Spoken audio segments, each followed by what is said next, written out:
November 29 అంటే ఒక చరిత్ర. మనం మొన్ననే అనుకున్నాం, నవంబర్ 29 లేకపోతే డిసెంబర్ 9 ప్రకటన లేదు, డిసెంబర్ 9 ప్రకటన లేకపోతే మనకు తెలంగాణ రాష్ట్రమే లేదు.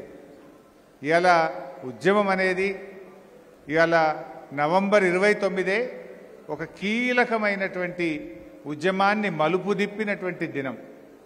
మన సిద్దిపేటకు ఉద్యమానికి కూడా చాలా అవినాభావ సంబంధం ఉంది. 2001లో కోనాయిపల్లి వెంకటేశ్వర స్వామి దేవాలయంలో పూజ చేసి గులాబీ జెండా ఎత్తడం ఒక చరిత్ర. 2001లో సిద్దిపేట ఉప ఎన్నికల్లో ఆనాటి అధికార పార్టీ డబ్బుల ధనదాహానికి ఆ అధికార దుర్వినియోగాన్ని తిప్పికొట్టి కేసీఆర్ను గెలిపించిన సిద్దిపేట గడ్డది ఒక చరిత్ర.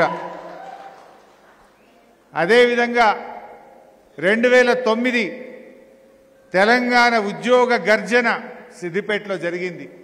హైదరాబాద్ ఫ్రీ జోన్ కాదు, హైదరాబాద్ ఆరో జోన్లో అంతర్భాగమని సిద్దిపేటలో జరిగిన ఉద్యోగ గర్జన ఒక చరిత్ర. మన అంబేద్కర్ భవన్ కేసీఆర్ గారు ఈ నవంబర్ 29 డేట్ ఎప్పుడు ప్రకటించిండు, ఎక్కడ ప్రకటించిండు?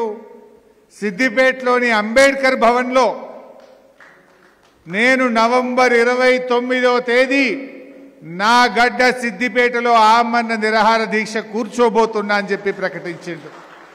ఆ అంబేద్కర్ భవన్ ప్రకటన ఒక చరిత్ర.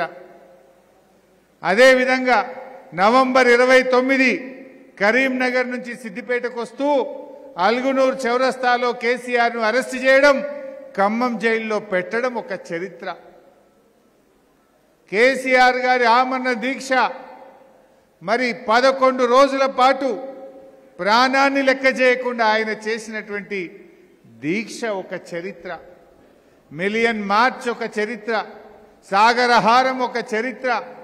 రాజీనామాలు, దేశంలో అత్యధిక సార్లు పదవులను గడ్డిపోచల్లాగా రాజీనామా చేసిన బీఆర్ఎస్ పార్టీది ఒక చరిత్ర. ఇలా ఎన్నో ఉన్నాయి. ఎన్నో త్యాగాల ఫలితం, కేసీఆర్ దీక్ష ఫలితం, అమరుల త్యాగ ఫలితం నేటి ఈ తెలంగాణ రాష్ట్రం. మరి కేసీఆర్ గారు చాలా పట్టుదలతో ఆయన ఆమరణ దీక్ష చేసినారు. నిమ్స్లో ఆయన ఆమరణ దీక్ష చేస్తూ ఉంటే ఒకసారి దాదాపు 8 రోజులు 9 రోజులు అయింది. మనిషి బాగా క్షీణించిపోయాడు. బీపీ షుగర్ ఫ్లక్చువేషన్ అవుతా ఉంది, బీపీ బాగా ఫ్లక్చువేట్ అవుతా ఉంది. ఓ రోజు నేను దగ్గరికి పోయి దీక్ష విరమించాలేమో, మీ ప్రాణానికి హాని జరిగే ప్రమాదం ఉందని డాక్టర్లు చెప్తున్నారు అని నేను దగ్గరికి పోయి ఆయనను చాలాసేపు బతిలాడడం జరిగింది. ఆయన ఒక మాట అన్నాడు, హరీష్, తెలంగాణ వచ్చేదాకా నా ప్రాణం పోదు అని నాకు ధైర్యం చెప్పిన నాయకుడు కేసీఆర్. నాకు ఉల్టా ధైర్యం చెప్పిండు మంచం మీద పట్టుకొని. అంత మొక్కబోని ధైర్యం ఆయనది. ఒకరోజు డాక్టర్లందరూ వచ్చారు, నేను అక్కడే ఉన్నా. మీ క్రియాటిన్ లెవెల్స్ పడిపోతా ఉన్నాయి, ఏ క్షణంలోనైనా మీ కిడ్నీలు ఫెయిల్ కావచ్చు, ఏ క్షణంలోనైనా మీ కిడ్నీలు పనిచేయకపోవచ్చు, మీరు డయాలసిస్ మీదకి వెళ్ళిపోతున్నారు అని డాక్టర్లు హెచ్చరించిండ్రు. మీరు దీక్ష విరమించాల్సిందే, మీకు ప్రాణహాని ఉంది అని డాక్టర్లు హెచ్చరించారు. ఒక మాట అన్నాడు డాక్టర్లతోని, నేను విరమించను, నేను చచ్చిపోతే నా శవం మీద తెలంగాణ జెండా కప్పండి అన్నాడు కేసీఆర్. కొంతమంది మూర్ఖులు ఈరోజు మాట్లాడుతున్నారు కేసీఆర్ దీక్ష మీద. ఆ రోజు దగ్గరుండి చూసిన వాళ్ళు ఎంతోమంది, జయశంకర్ సార్, మందకృష్ణ మాదిగ గారు, ఆర్ విద్యాసాగర్ రావు గారు, పార్టీ శ్రేణులు ఎంతోమంది దగ్గరగా ఉండి చూశారు. ఇవాళ ఒక పిసిసి ప్రెసిడెంట్ మూర్ఖంగా మాట్లాడుతుండు కేసీఆర్ దీక్ష గురించి. అసలు ఆ దీక్ష గురించి మాట్లాడే అర్హత నీకు ఉన్నదా? కేసీఆరే లేకపోతే తెలంగాణ ఎక్కడిది? తెలంగాణ లేకపోతే నీకు ఆ టీపీసీసీ అధ్యక్ష పదవి ఎక్కడిది? అరే, మీ పార్టీ అగ్రనాయకుడు ప్రణబ్ ముఖర్జీ రాసిన పుస్తకం చదువు, మై ప్రెసిడెన్షియల్ ఇయర్స్ అని. భారతదేశ రాష్ట్రపతి ప్రణబ్ ముఖర్జీ ఒక పుస్తకం రాశాడు.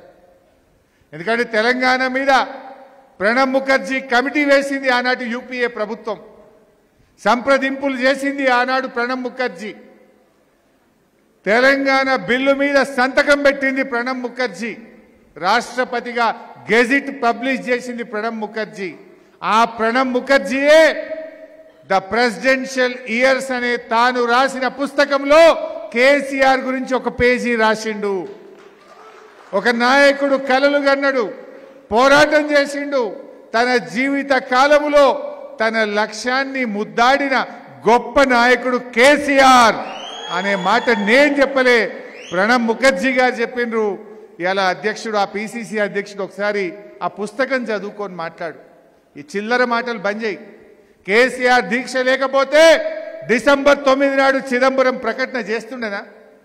డిసెంబర్ 9 ప్రకటన కేసీఆర్ దీక్ష ఫలితం. యావత్ తెలంగాణ జాతి ఒక్కటై రోడ్ల మీదకి వచ్చి తెలంగాణ అగ్ని గుండంగా మారింది. గజగజలాడిపోయి ఐబీ రిపోర్ట్లతో ఆనాటి కేంద్ర ప్రభుత్వం దిగొచ్చి తెలంగాణ ఇచ్చింది తప్ప ప్రేమతో నియ్యలే. ప్రేమతో ఇచ్చిందా? కేసీఆర్ దీక్ష లేకపోతే తెలంగాణ ప్రకటన వచ్చునా? ఇలా దీక్షలు మన వంతు, కక్షలు కాంగ్రెస్ వంతు. దీక్షలు చేసింది బీఆర్ఎస్ నాయకులు. 1531 రోజులు సిద్దిపేట గడ్డ మీద నిరంతర నిరాహార దీక్ష సాగింది కదా. ఎన్ని దీక్షలు చేసినాం? పాపం మా అహ్మద్ లాంటి వాళ్ళు పండుగలు పబ్బాలు లేకుండా కొట్లాడిరు కదా. ఆ దీక్షా శిబిరానికి జస్టిస్ శ్రీకృష్ణ కమిటీ వచ్చింది. సిద్దిపేటకు ఆనాడు జస్టిస్ శ్రీకృష్ణ కమిటీ డేట్ వచ్చి 2010 ఆగస్టు 25. 2010 ఆగస్టు 25 నాడు సిద్దిపేట నిరాహార దీక్ష శిబిరానికి జస్టిస్ శ్రీకృష్ణ కమిటీ వచ్చి అందరి అభిప్రాయాలు తీసుకున్నది. అక్కడి నుంచి చిన్నగుండవెల్లికి పోయింది. చిన్నగుండవెల్లిలో మా శంకరక్క, మా చాలామంది నాయకులు అద్భుతంగా ఎందుకు తెలంగాణ కావాలో బల్ల గుద్ది ఆనాడు జస్టిస్ శ్రీకృష్ణ కమిటీకి చెప్పిండ్రు మా చిన్నగుండవెల్లి ప్రజలు. అరే ఆ చిన్నగుండవెల్లే కాదు, చాలా ఊర్లు చిన్నగుండవెల్లి నుంచి సిద్దిపేట ఆర్డీఓ ఆఫీస్కు వేల మంది మార్చ్ ఫాస్ట్ మా తెలంగాణ మాకు కావాలని పాదయాత్రలు చేసిండ్రు, ధర్నాలు చేసిండ్రు. ఎన్నో గొప్ప గొప్ప త్యాగాలు, పోరాటాల ఫలితం ఇవాళ తెలంగాణ. దీక్షలు మన వంతు, ఇవాళ కుట్రలు కాంగ్రెస్ వంతు, కక్షలు. ఇవాళ ఉద్యమాలు మన వంతు, ఉత్తుత్త హామీలు కాంగ్రెస్ వంతు. మిలియన్ మార్చ్ మన వంతు, మిలియన్ల కొద్ది డబ్బులు ఢిల్లీకి మూటలు కట్టుడు కాంగ్రెస్ వంతు అయిపోయింది. రేవంత్ రెడ్డి కూడా ఇలా మాట్లాడుతుండు. అయ్యా రేవంత్ రెడ్డి, అసలు తెలంగాణ ఉద్యమంలో నీ మీద ఒక్క కేసు ఉన్నదా? ఒక్క కేసు? మా మీద వందల కొద్ది కేసులు ఉన్నాయి, 370 కేసులున్నాయి నా మీద. నీ మీద ఒక్క కేసు ఉన్నదా? నువ్వు ఒక్కనాడన్నా తెలంగాణ కోసం రాజీనామా చేసినావా రేవంత్ రెడ్డి? రైలు రోకో చేసినావా నీ ముఖానికి?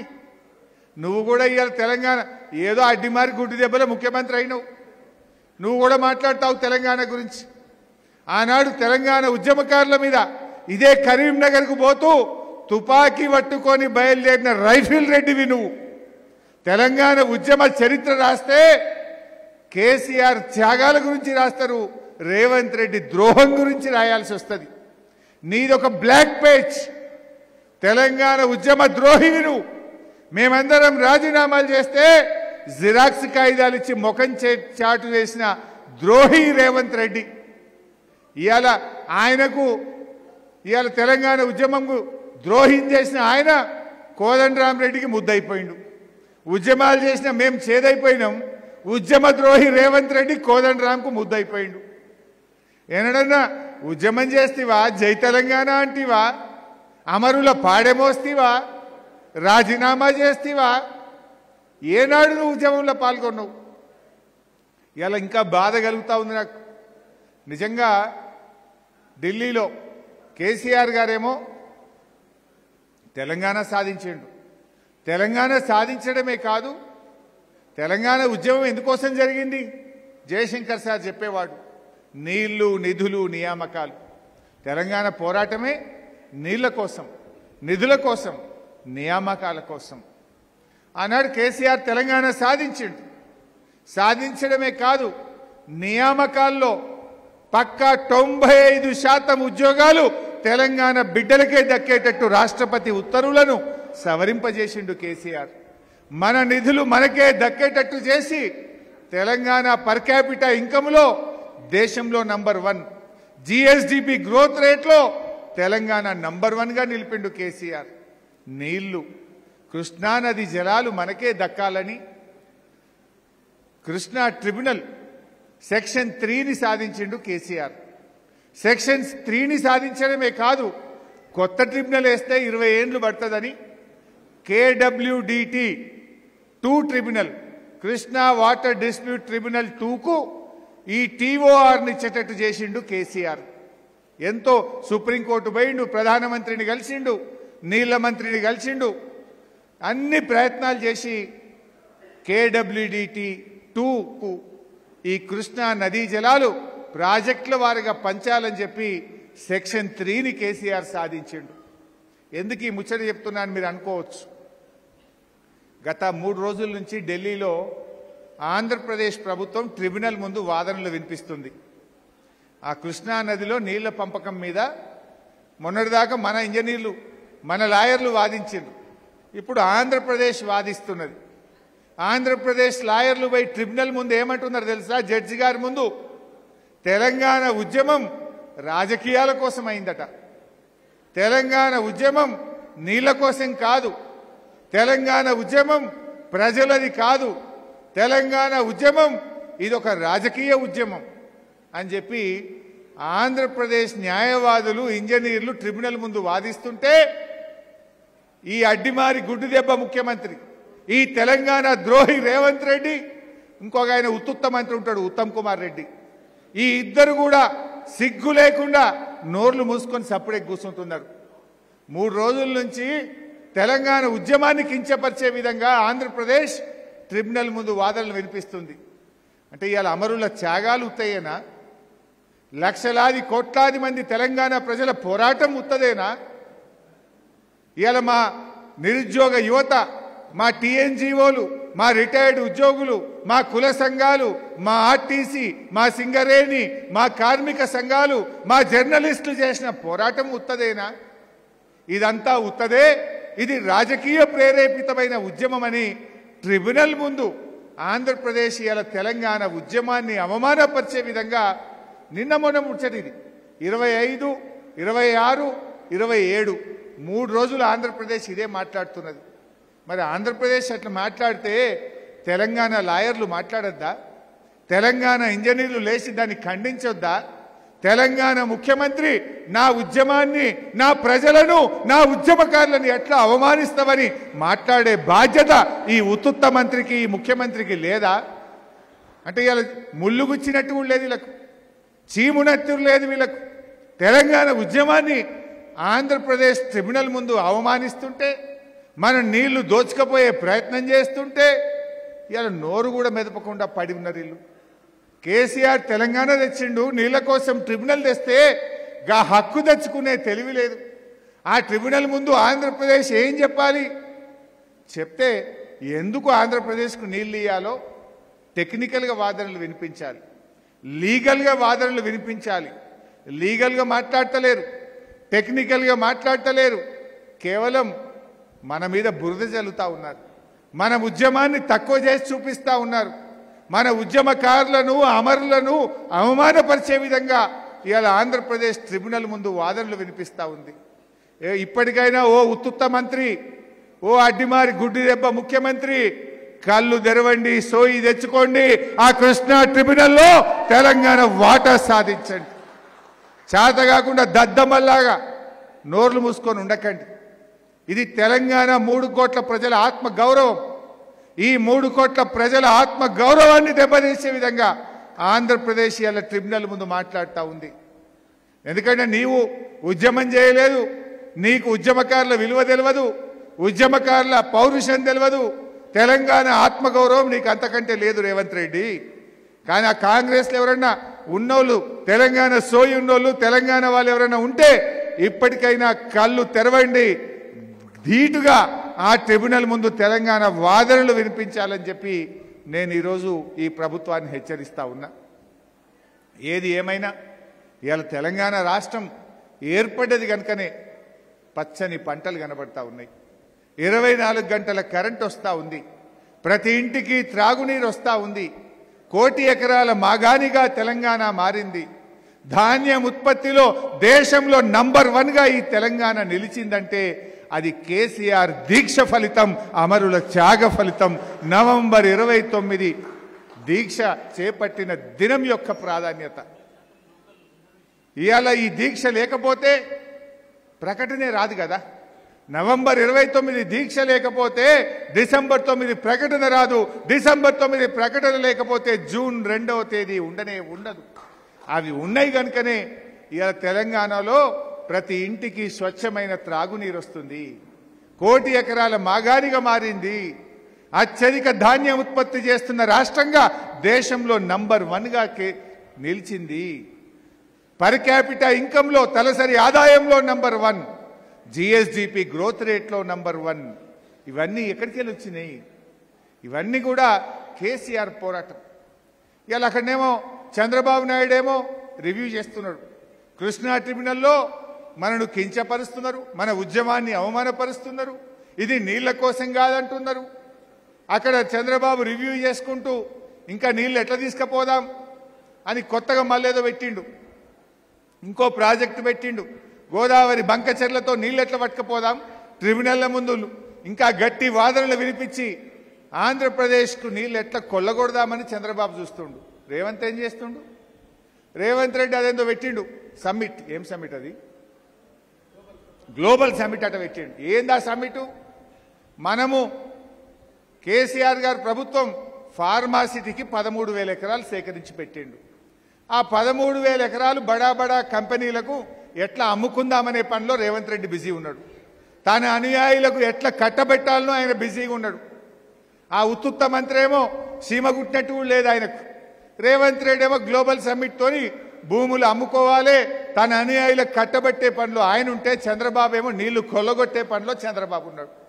ఇప్పటికైనా తెలంగాణ వాదులు, తెలంగాణ ఉద్యమకారులు ఈ రేవంత్ రెడ్డి ప్రభుత్వం చేస్తున్న ద్రోహాన్ని గ్రహించాలి, గుర్తించాలి అని చెప్పి కూడా నేను ఈ సందర్భంగా మనవి చేస్తూ, మరి కేసీఆర్ గారు చరిత్ర ఉన్నంతకాలం, ఈ రాష్ట్రం ఉన్నంతకాలం కేసీఆర్ పోరాటం ఉంటుంది, కేసీఆర్ త్యాగం చరిత్ర పుటల్లో ఉంటుంది.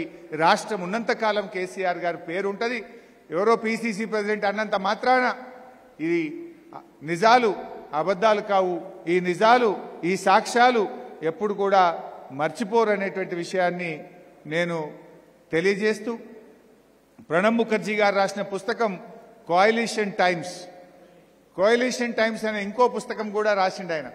అందులో కూడా ఒక మాట రాసిండు, నాకు పోర్ట్ఫోలియోలు ముఖ్యం కాదు, మంత్రి పదవి ముఖ్యం కాదు, నేను తెలంగాణ కోసమే ఢిల్లీకి వచ్చినా అని చెప్పిండు కేసీఆర్ అనే మాట కూడా ప్రణబ్ ముఖర్జీ గారు రాసిన ఇంకొక పుస్తకం ది కోయలిషన్ టైమ్స్, దాంట్లో కూడా కేసీఆర్ గురించి మాట్లాడిండు.